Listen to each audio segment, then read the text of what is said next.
Bothered by Lou. Iverson. Steps over Teron Lou. Bubba Chuck. Ball stolen by Bubba Chuck. Bubba Chuck, it's showtime. AI. And Allen's trying to bust a move on. Wow, he breaks his ankles and drills. One crossover, one moment, one play that would forever change basketball culture.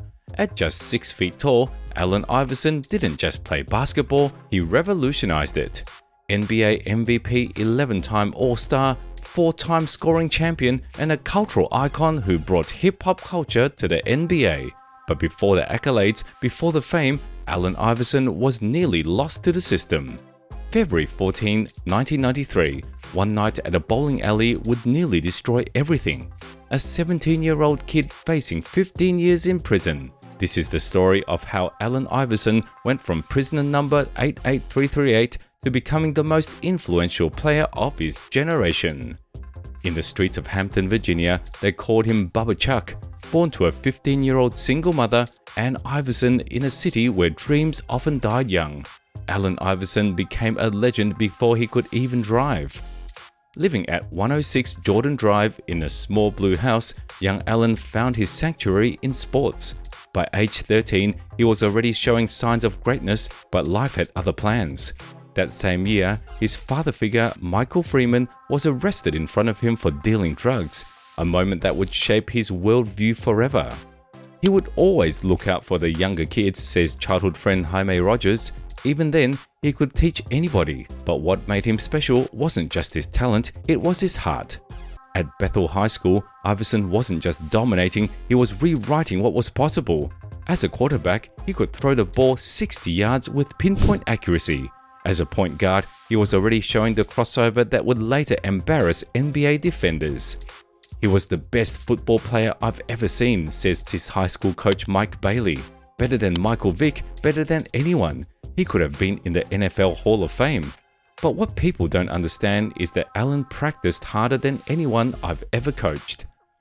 College scouts weren't just watching, they were begging. Notre Dame's Lou Holtz promised him he would be faster than the legendary Rocket Ismail. Georgetown's John Thompson saw the next great guard in college basketball. The golden ticket out of Hampton was within reach. However, growing up with a single mother in the projects where Ann Iverson worked multiple jobs to keep food on the table, young Allen learned early that nothing in life comes easy. He played cards, taught his friends the game of tonk, and gave them what little money he had before winning it right back. Always the leader, always the competitor. The streets of Hampton were unforgiving, especially for a young black athlete in the early 90s. Racial tensions simmered just beneath the surface, and one wrong turn could change everything. For Iverson, that turn would come at a bowling alley on Valentine's Day 1993, a night that would nearly destroy everything he had worked for. Valentine's Day 1993, Circle Lane's bowling alley. What started as a normal night out would become the moment that nearly destroyed Allen Iverson's future. I was walking to the snack bar, Iverson would later testify, when a white man called me the N-word. What followed was chaos, a racial brawl that would end with Iverson, the state's brightest young athlete, in handcuffs. The prosecution waited deliberately, says civil rights attorney James Ellison. They waited 8 months until Iverson turned 18 just so they could try him as an adult. The message was clear. They wanted to make an example of him. The charge? Maiming by mob, a law originally created to combat lynching. The irony wasn't lost on anyone. The sentence was 15 years. A teenager with dreams of professional sports was now facing the possibility of spending his prime years behind bars. But then something extraordinary happened. NBC's Tom Brokaw took an interest in the case. His reporting would shine a national spotlight on what many saw as a grave injustice. The interview with Iverson, who is dressed in his white jumpsuit in prison, showed a different side of the story.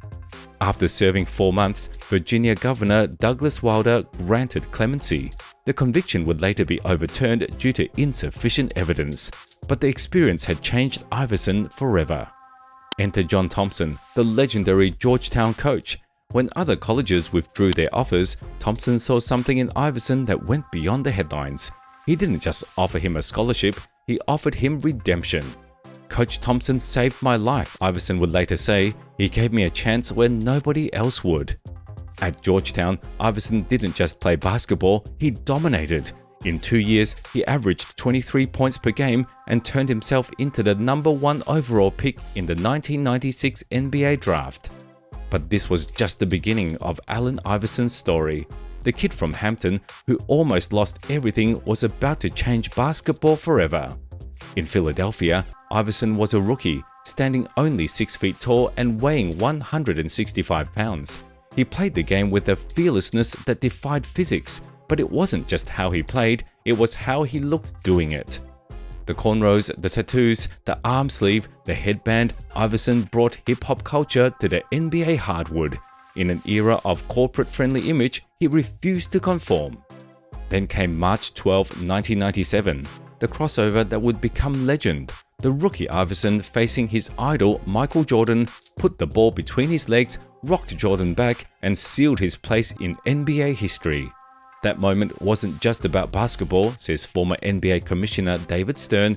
It was about a changing of the guard, literally and figuratively. By 2001, Iverson had become unstoppable, leading the league in scoring at 31.1 points per game. He was named NBA MVP, the shortest player ever to win the award, but it wasn't just about the numbers. In the 2001 NBA Finals against the mighty Lakers, Iverson delivered one of the most iconic moments in basketball history. After hitting a baseline jumper over Tyronn Lue, he stepped over his fallen defender, a moment that would become immortalized in basketball culture. But with the spotlight came scrutiny. His infamous practice rant, often misunderstood and taken out of context, came at a time when he was grieving the loss of his best friend, Hassan Langford. "I wanted to be Allen Iverson," says LeBron James. "He changed everything. The way we dressed, the way we played, the way we expressed ourselves." A generation of players grew up wanting to be like Al. From the arm sleeve he popularized to his fearless style of play, Iverson's influence extended far beyond his own career. If he couldn't score a lick and was just a finisher and transition guy, he'd still be a top 10 pick. One NBA Eastern Conference GM told ESPN, that's how special his instincts were. His crossover became the most feared move in basketball. His scoring ability was legendary. Despite his size, he led the league in scoring 4 times and averaged over 26 points per game for his career. But perhaps most importantly, Iverson gave a voice to a generation of players who didn't fit the traditional NBA mold. By 2006, the relationship between Iverson and Philadelphia had reached a crossroads. After 10 years, multiple scoring titles, and countless memorable moments, Al was traded to the Denver Nuggets. In Denver, paired with young star Carmelo Anthony, Iverson proved he could still dominate. He averaged 26.4 points per game and showed flashes of his old brilliance. But something was different. The NBA was changing, and so was Al. His final years in the NBA weren't the storybook ending many hoped for. Brief stops in Detroit and Memphis led to a short-lived return to Philadelphia in 2009. But even as his playing career wound down, his influence continued to grow. Look around the NBA today and you'll see Iverson's influence everywhere. The tattoos, the personal style, the cultural expression. Al didn't just open doors, he knocked them down. In 2016, basketball's ultimate honor came calling. As Iverson took the stage at the Hall of Fame ceremony, his speech wasn't just about basketball, it was about journey, about struggle, about proving the doubters wrong. "I wanted to be Michael Jordan, I wanted to be Magic Johnson," Iverson said in his speech, "but I had to be me, I had to be authentic." Today, Allen Iverson stands as more than just a basketball legend. He's a symbol of authenticity in a world that often demands conformity.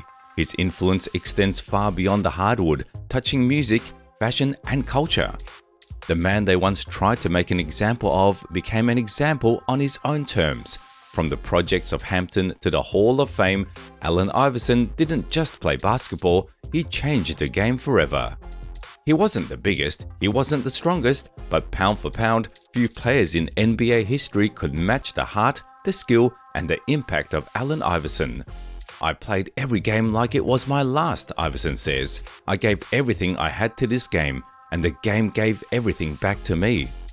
The numbers tell part of the story: 11 All-Star selections, 4 scoring titles, 1 MVP award. But Iverson's true legacy can't be measured in statistics. It's measured in the generation of players he inspired, in the culture he helped create, and in the barriers he broke down. From that night in the bowling alley to the Hall of Fame, Allen Iverson's journey represents something bigger than basketball. It's a testament to resilience, authenticity, and the power of staying true to yourself, no matter the cost.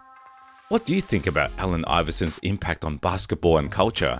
Was he the most influential player of his generation?